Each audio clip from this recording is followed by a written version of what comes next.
رب العالمين والعاقبة للمتقين والصلاة والسلام على سيد الأنبياء والمرسلين. قال الله تبارك وتعالى في كلامه المجيد والفرقان الحميد: ولنبلونكم بشيء من الخوف والجوع ونقص من الأموال والأنفس والثمرات وبشر الصابرين. صدق الله العظيم. اللهم نور قلوبنا بالقرآن وزين أخلاقنا بالقرآن وأدخلنا الجنة بالقرآن ونجنا من النار بالقرآن. رب اشرح لي صدري ويسر لي أمري واحلل عقدة من لساني يفقهوا قولي. قال الله تبارك وتعالى في شان حبيبه مخبرا وحاكما: إن الله وملائكته يصلون على النبي يا أيها الذين آمنوا صلوا عليه وسلموا تسليما.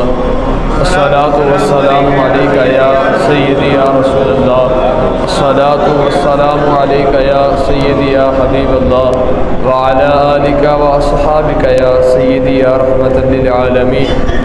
اللہ رب العزت جل شانہ کی حمد و ثنا کے بعد حضور نبی اکرم شفیع امم رسول محتشم نبی مکرم اللہ کے پیارے امت کے سہارے رب کے محبوب دانائے غیوب مالک و قادر امم فخر عرب و عجم والی کون و مکان سیاہ لا مکان سید انس و جاں سرور لالا رخاں نیر تاباں شاہ نشین مہوشاں احمد مجتبیٰ جناب حضرت محمد مصطفیٰ صلی اللہ تعالیٰ علیہ وسلم کی بارگاہ ناز میں عقیدتوں ارادتوں محبتوں کا خراج پیش کرنے کے بعد نہایت ہی واجب الاحترام ذوی الاحتشام سامعین مکرم اور میری جماعت کے مقتدر علماء، السلام علیکم ورحمۃ اللہ وبرکاتہ۔ اسلامی سال کا یہ پہلا بابرکت مہینہ ہے اور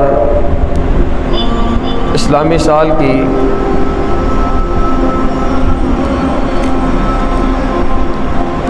اسلامی سال کا آغاز بھی قربانی سے ہوتا ہے اور اس کا اختتام بھی قربانی میں ہوتا ہے۔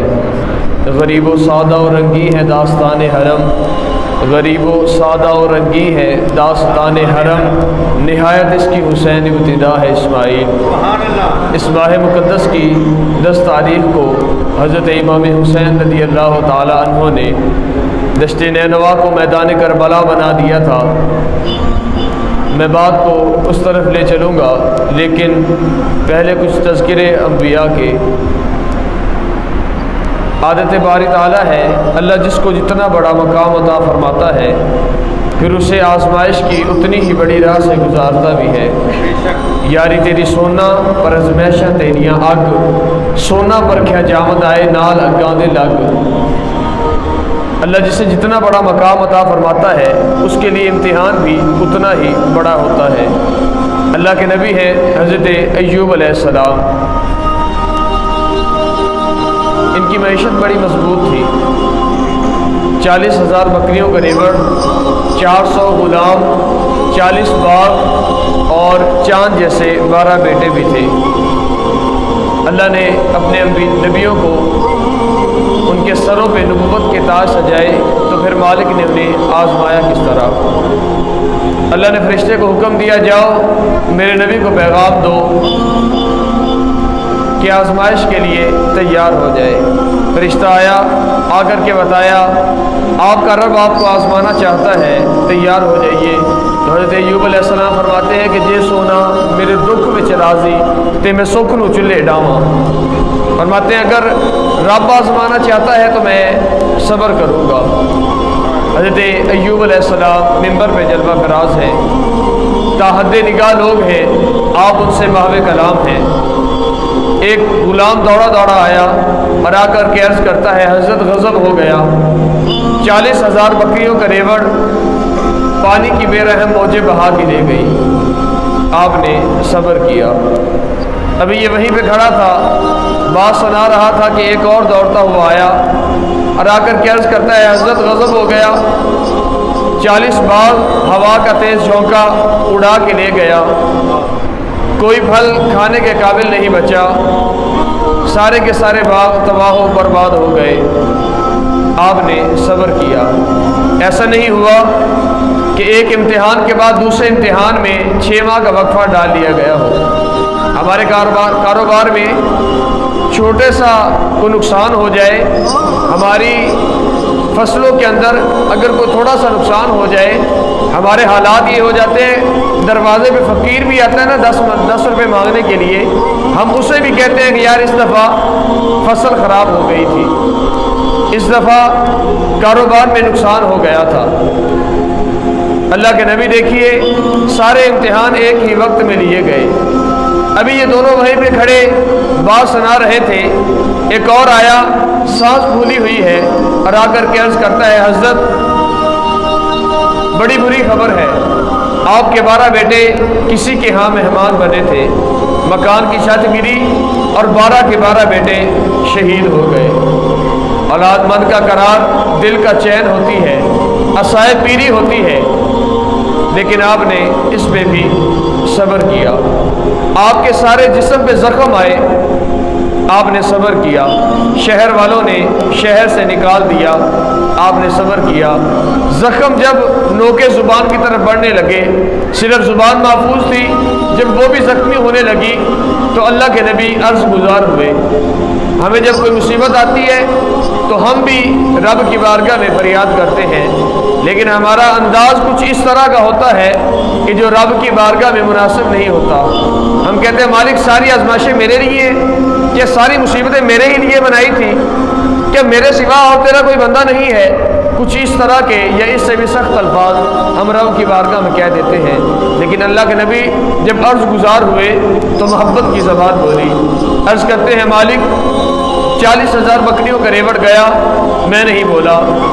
40 باغ گئے، مالک میں نہیں بولا۔ مالک چاند جیسے 12 بیٹے شہید ہوئے، میں پھر بھی نہیں بولا۔ انگ انگ پہ زخم آئے، مالک میں پھر بھی نہیں بولا۔ شہر والوں نے شہر سے نکال دیا، میں پھر بھی نہیں بولا۔ مالک اب تیری بارگاہ میں میری ایک گزارش ہے، وہ یہ کہ میری زبان کو محفوظ رکھنا، اس لیے کہ یہ زبان تیرا ذکر کرتی ہے، یہ زبان تیرے تذکرے کرتی ہے۔ ٹردی پھردی اٹھتی بہندی ستیاں تے جاگ دی، نام جپتی رو تے کھپتی ویک سنی سراغ دی، نام جپیا قرب ملدا، نام دی کر پوری سام، شیشی وچ کستوری جے کر پھر ضرورت کاغ دی۔ صاحب جنہیں عزتیں ملتی ہیں وہ آزمائے جاتے ہیں۔ میرے نبی کریم صلی اللہ علیہ وسلم تاجدار انبیاء ہیں، 2 جہاں کے مالک و مختار ہیں، لیکن اللہ نے آزمایا کیسے، امتحانات کیسے کیسے آئے۔ ابھی میرے نبی دنیا میں تشریف نہیں لائے کہ آپ کے والد کا سایہ آپ کے سر سے اٹھ گیا۔ کچھ اس طرح ہوا کہ حضرت عبداللہ رضی اللہ تعالیٰ عنہ شادی کے کچھ عرصہ بعد ملک شام چلے گئے۔ واپسی پر عبد المطلب کے ننہال یثرب رکے، کچھ دیر وہاں پہ قیام کیا اور آپ بیمار ہو گئے۔ قافلہ والوں نے کچھ دن انتظار کیا، حضرت کی طبیعت ذرا سنبھلے تو واپس چلیں گے، لیکن طبیعت بگڑتی چلی گئی، مجبوراً قافلے والوں کو لوٹنا پڑا۔ چند دنوں کے بعد حضرت عبداللہ رضی اللہ عنہ کا انتقال ہو گیا، اور یہ خبر مکہ المکرمہ میں عبد المطلب کے خاندان پر بجلی بن کر گری۔ سیدہ آمینہ رضی اللہ عنہا نے تو اپنے ماہ تمام کو جی بھر کے دیکھا بھی نہیں تھا، اور آپ کا جی چاہتا تھا کہ میں ہوا میں اڑ کے یثرب چلی جاؤں اور اپنے خامد کی خاک کو آنکھوں کا سرما بناؤں، لیکن حضور کا نور سیدہ آمینہ کے جسم اقدس کے اندر آ چکا تھا۔ جس امانت کا امین آپ کو بنایا گیا، اس کی حفاظت کے ذمے نے سیدہ آمینہ کو روک دیا۔ حضور کی ولادت ہوئی، 6 سال عمر مبارک ہوئی، چلنے پھرنے کے قابل ہوئے، سفر کی صعوبتیں سہنے کے لائق ہوئے، تو سیدہ آمینہ نے اپنے من کی کہانی اپنے سسر عبد المطلب سے کہہ ڈالی۔ عرض کرتی ہیں ابا جی 6 سال جدائیوں میں گزرے ہیں، اب میرا جی چاہتا ہے یثرب جاؤں، اپنے شوہر کی خاک کو آنکھوں کا سرما بناؤں۔ عبد المطلب اپنی جمع سالہ بہو کو رخصت دیتے ہیں اور ساتھ ایمن کو بھیج دیتے ہیں۔ نفوس قدسیہ پر مشتمل یہ قافلہ یثرب آیا۔ 1 مہینہ یا اس سے کچھ زائد دن حضور اپنی والدہ کے ساتھ یثرب میں رکے، پھر رفتے سفر باندھا اور مکہ المکرمہ کی طرف چل دیے۔ آدھا سفر ابھی گزرا، آدھا ابھی باقی تھا۔ ابوا نامی ایک بستی کے پاس آ کر کے سیدہ آمنہ رک جاتی ہیں۔ آپ کو بخار ہوا اور آپ جان گئی کہ اب یہ بخار میری جان لے لے گا۔ جنہیں عزتیں ملتی ہیں وہ آزمائے جاتے ہیں۔ حضور کی عمر مبارک 6 سال ہے۔ سیدہ آمنہ رضی اللہ عنہا نے ایمن کو قریب بلایا اور فرمایا کہ میرے بیٹے کو بحفاظت امیر قریش تک پہنچا دینا۔ پھر بیٹے کو قریب بلا لیا۔ ادھر بچپنے کی معصومیت، پیشانی میں نبوت کا نور، اور ادھر ماں کا اداس تھکا ہوا لہجہ۔ بیٹے سے 2 باتیں کی اور پھر ہمیشہ کے لیے پہاڑوں میں سو گئی۔ سیدہ آمنہ حضور سے فرماتی ہیں، بیٹے کل حی میت کل کبیر یفنا انا میتۃ و ذکر باق وولدت طہرا۔ فرمایا بیٹے ہر زندہ نے مر جانا ہے، ہر نئی چیز نے پرانا ہو جانا ہے۔ فرمایا بیٹے میں جا رہی ہوں لیکن میرا ذکر باقی رہے گا، اس لیے کہ میں تیرے جیسا سونا محمد چھوڑ کے جا رہی ہوں۔ جنہیں عزتیں ملتی ہیں وہ آزمائے جاتے ہیں۔ اتنی بات کی، سیدہ کا انتقال ہو گیا۔ حضور ماں سے لپٹ گئے، سانسوں کی مالا ٹوٹ گئی، موتی کہیں فضا میں بکھر گئے۔ حضور ماں سے لپٹ کے روتے ہیں اور فرماتے ہیں، امی جی آپ آنکھیں کیوں نہیں کھولتے، آپ کیوں نہیں بولتے؟ جانے والے واپس نہیں آتے صاحب، لیکن کچھ جانے والے ایسے ہوتے ہیں جو دلوں میں دھڑکن بن کے رہتے ہیں، خوشبو ہوتے ہیں جو پاس پاس رہتی ہے۔ حضور نے کالے پتھروں سے ننھے ہاتھوں کے ساتھ ماں کی قبر بنائی، اس پہ آنسوؤں کا چھڑکاؤ کیا، اور پھر ایمن فرماتی ہیں میں حضور کو لے کر کے پہاڑ سے نیچے اتری۔ کہتی ہیں میں پہاڑ سے نیچے اتر کے دیکھا حضور میرے ساتھ نہیں تھے۔ میں دوبارہ پہاڑ پہ چڑھی، کیا دیکھتی ہوں حضور ماں کی قبر پہ سرہانے کھڑے ہیں اور ماں سے کلام کر رہے ہیں۔ امی جان آپ تو جانتی ہیں میرا آپ کے سوا اس دنیا میں کوئی نہیں ہے۔ ایمن کی جان نکل گئی، حضور کو سینے سے لگایا اور ساتھ لے آئی۔ حضور فرمایا کرتے تھے ایمن ماں کے بعد میری ماں لگتی ہے۔ حضور مکہ تشریف لائے، دادا عبد المطلب نے کفالت کا ذمہ اپنے سر لیا، بڑی محبتیں کی، بڑا پیار کیا حضور کے ساتھ۔ سوتے ہیں تو پہلو میں لٹاتے ہیں، کھانا کھاتے تو ساتھ بٹھاتے۔ ذل کعبہ عبد المطلب کی مسجد بچتی تھی جس پر بیٹوں کو بھی بیٹھنے کی جرت نہیں ہوتی تھی۔ حضور بڑے لاڈلے تھے، دادے کی مسجد پہ جا کے بیٹھ جایا کرتے تھے، لیکن غم کی کہانی ٹوٹی نہیں۔ 2 ہی سال گزرے تھے، میرے نبی کی عمر 8 سال ہوئی اور عبد المطلب کا بھی انتقال ہو گیا۔ راوی کہتا ہے میں نے مکے کی گلیوں میں دیکھا، آگے آگے عبد المطلب کا جنازہ جا رہا تھا، پیچھے ایک بچہ ہے جو کبھی اس دیوار سے لپٹ کے روتا ہے، کبھی اس دیوار سے لپٹ کے روتا ہے اور کہتا ہے دادا مجھے کس کے سہارے چھوڑ کے جا رہے ہو؟ وہ بچہ، وہ 8 سالہ بچہ میرے نبی کریم صلی اللہ علیہ وسلم تھے۔ جنہیں عزتیں ملتی ہیں وہ آزمائے جاتے ہیں۔ پھر کفالت کا ذمہ چچا نے اپنے سر لیا۔ حضور جوانی کی دہلیز پہ قدم رکھتے ہیں، لوگ صادق اور امین کے لقب سے پکارنے لگے۔ لوگ کہا کرتے تھے اے محمد اگر آپ ہمیں کہہ دو کہ اس پہاڑ کے اس طرف ایک فوج کھڑی ہے جو تمہیں کچل ڈالے گی، ہم پہاڑ پر چڑھ کے دیکھیں ہمیں فوج نظر نہ بھی آئے، ہم کہیں گے کہ محمد جھوٹ نہیں بول سکتے، ہم اندھے ہیں، ہمیں فوج نظر نہیں آ رہی۔ فوج یقیناً موجود ہے، لوگ اتنا اعتبار کرتے تھے، لیکن پھر کیا ہوا؟ حضور علیہ السلام نے اعلان نبوت فرمایا، جو دوست تھے وہ دشمن بن گئے، رشتہ داروں نے لا تعلقی کا اظہار کیا، اپنے پرائے ہو گئے۔ حضور نے کیا گیا تھا فقط ایمان کی دعوت دی تھی، حق کی دعوت دی تھی، اس سے ساروں نے لا تعلقی کا اظہار کر دیا۔ جو دیکھ کے خوش ہوتے تھے وہ دیکھ کے راستہ بدلنے لگے، اور جو محبت کرتے تھے وہ ظلم و ستم پہ اتر آئے۔ کیا کچھ میرے حضور نے تکلیفیں اور امتحانات برداشت نہیں کیے؟ کانٹے بچھائے گئے، گڑھے کھودے گئے، اوزیاں ڈالی گئی، گلے میں رسی ڈال کے حضور کو تاؤ دیا گیا، شاب ابی طالب میں معصور رہے، سماجی بائیکاٹ کیا گیا، کھانا پینا بند کیا گیا، حضور سے لا تعلقی لوگوں نے کی، کیا کیا آزمائشیں اور کیا کیا امتحانات تھے جو میرے نبی نے برداشت نہیں کیے۔ پھر میرے نبی طائف کی طرف بڑھتے ہیں، سوچا کہ وہ پڑھے لکھے لوگ ہیں، شاید کہ میری دعوت کو قبول کر لیں۔ حضور وہاں گئے، سرداران طائف کو حضور نے اسلام کی دعوت دی، یہ اس دین کی دعوت دی جس دین کے ساتھ ہم زندگی گزار رہے ہیں اور جس دین کو ہم کہتے ہیں کہ اس دین پہ چلنا بڑا مشکل ہے۔ میرے نبی وہ دین لے کے طائف گئے۔ حضور نے سرداران طائف کو دعوت حق پیش کی، لیکن انہوں نے انکار کے ساتھ استقبال کیا اور ستم بالائے ستم یہ کیا کہ جب حضور واپس لوٹنے لگے تو گلی کے اندر 2 رویا کی تاروں میں نوجوان مباشروں کو کھڑا کر دیا، ان کے ہاتھوں میں پتھر تھے۔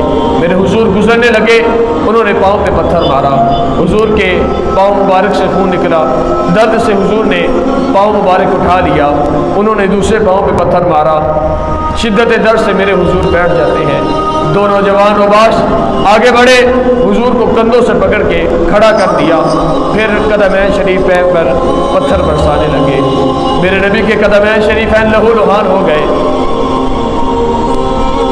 نوجوانوں، اس دین کی بنیادوں میں نبی کا خون شامل ہے۔ ہمیں تو بڑی آسانی سے مل گیا نا، پلیٹ میں رکھ کے یہ دین ہمیں دیا گیا، ہمیں تو کوئی محنت نہیں کرنے پڑی، ہم نے تو کوئی تکلیفیں نہیں برداشت کی، ہم تو پیدا ہوئے تھے۔ مولوی صاحب نے کان میں آگے کہا، مبارک ہو محمد عربی کے غلام بن کے آئے ہو، دین کتنی مشکل سے ملا ہے، اگر یہ پوچھنا ہے تو بلال کی قبر پہ کھڑے ہو کے پوچھو۔ صحابہ کو کیا کیا تکلیفیں نہیں دی گئی، گرم ریت پہ لٹایا گیا، سینے میں پتھر رکھا گیا، جسم کے ٹکڑے ٹکڑے کیے گئے، صحابہ کو شہید کیا گیا، کھانا پینا بند کیا گیا، کئی کئی دن تک بھوکے رہتے۔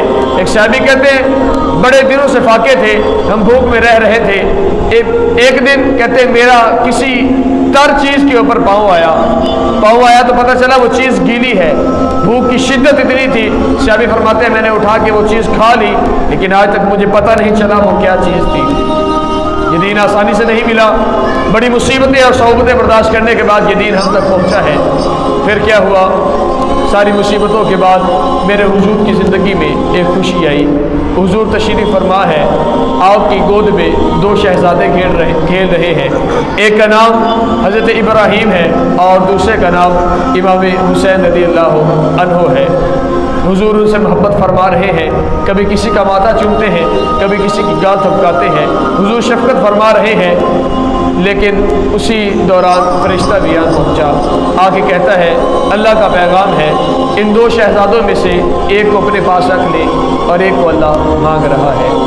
اب کتنی آزمائش، کیسا امتحان، ایک طرف اپنا بیٹا ہے، دوسری طرف بیٹی کا بیٹا ہے، لیکن میرے نبی کریم صلی اللہ علیہ وسلم اپنے بیٹے کو اللہ کی بارگاہ میں پیش کر دیتے ہیں۔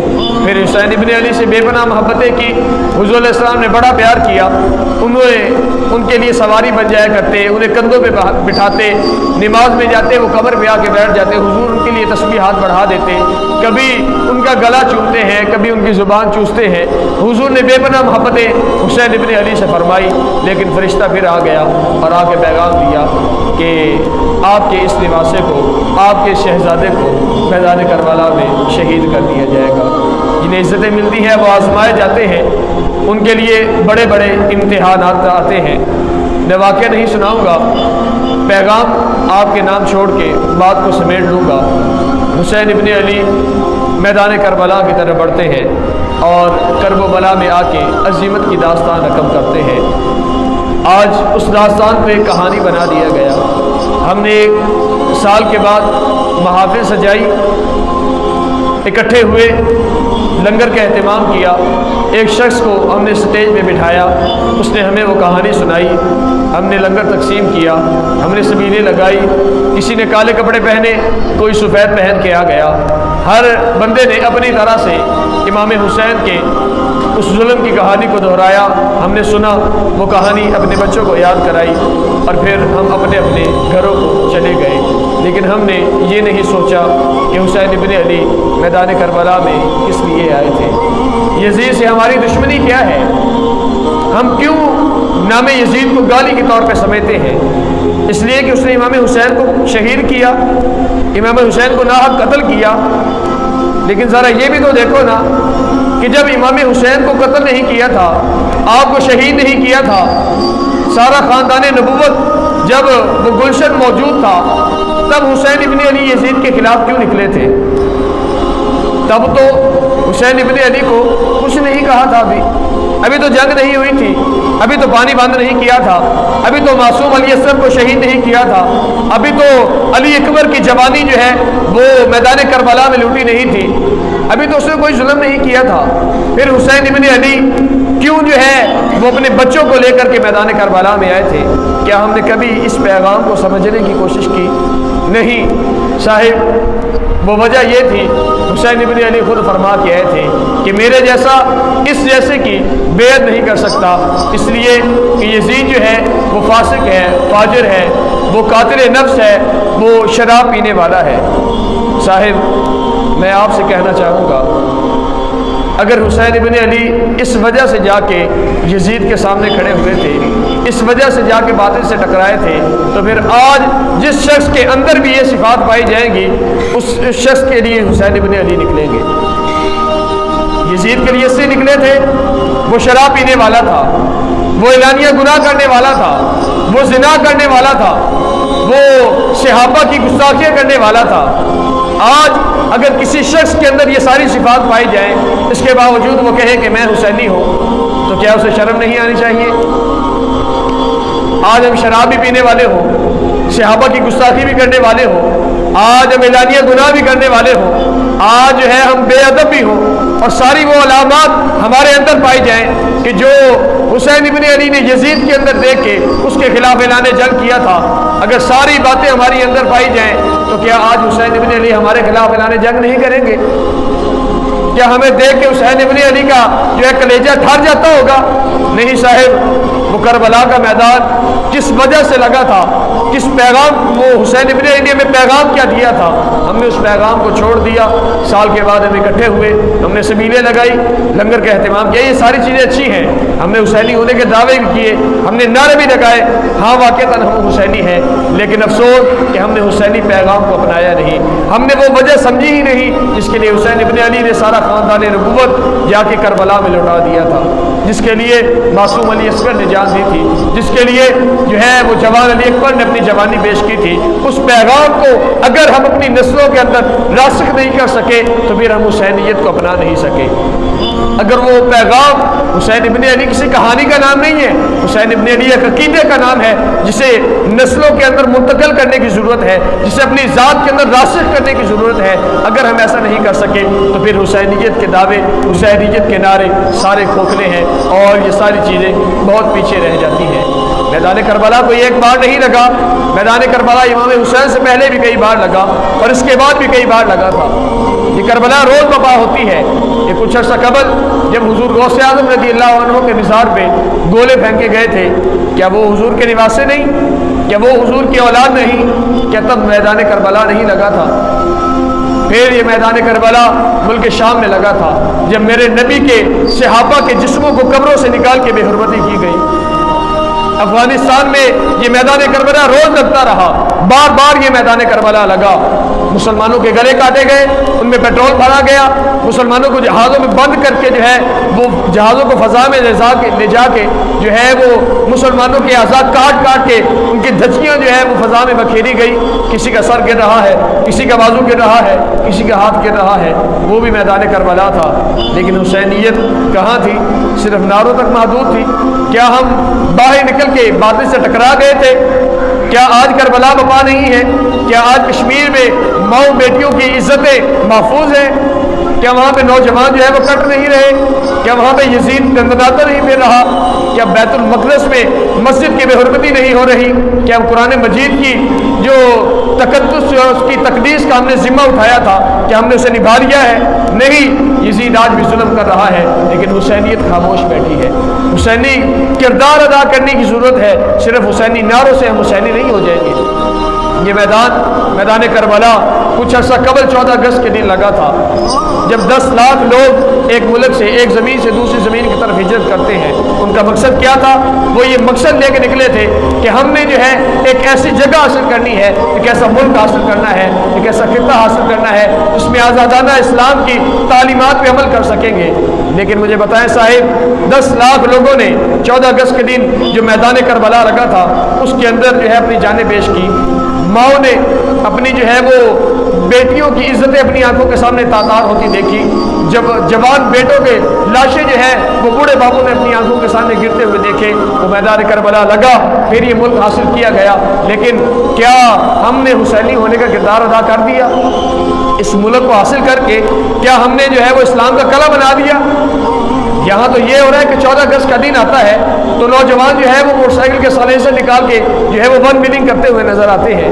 کیا یہ ملک اس لیے حاصل کیا تھا کہ 14 اگست جو ہے یہ گانے بجانے کا نام ہے, کہ 14 اگست جو ہے یہ رنگ برنگے کپڑے پہن کے اور لڑکیوں کے ساتھ پارکوں میں گھومنے کا نام ہے؟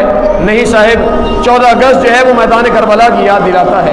میدان کربلا میں حسین ابن علی نے حق کا پرچم بلند کیا تھا اور 72 جانیں قربان کی تھی, اور حسینی فرقے کے لوگوں نے 14 اگست کے دن 10 لاکھ جانیں پیش کر کے حسینی علم کو بلند کیا تھا اور حسینی علم کی حفاظت کی تھی. آج اگر کراچی کی اس 108 سالہ ماں سے جا کے تم پوچھو نا کہ جس کے سامنے اس کے 4 بیٹے 14 اگست کے دن شہید کر دیے گئے, پھر ستم بالائے ستم یہ ہوا اس کی آنکھوں کے سامنے جو ہے اس کی بیٹی کی عزت تار تار کر دی گئی, کیا 14 اگست کے دن وہ بھی گانے لگا کے جو ہے وہ ناچتی ہوگی؟ کیا وہ ماں جو ہے 14 اگست کے دن نوجوان جو گلیوں میں دندناتے پھرتے ہیں کیا انہیں دیکھ کے وہ خوش ہوتی ہوگی؟ اس کے بعد جان نکلتی ہوگی ملک کا یہ حال دیکھ کے.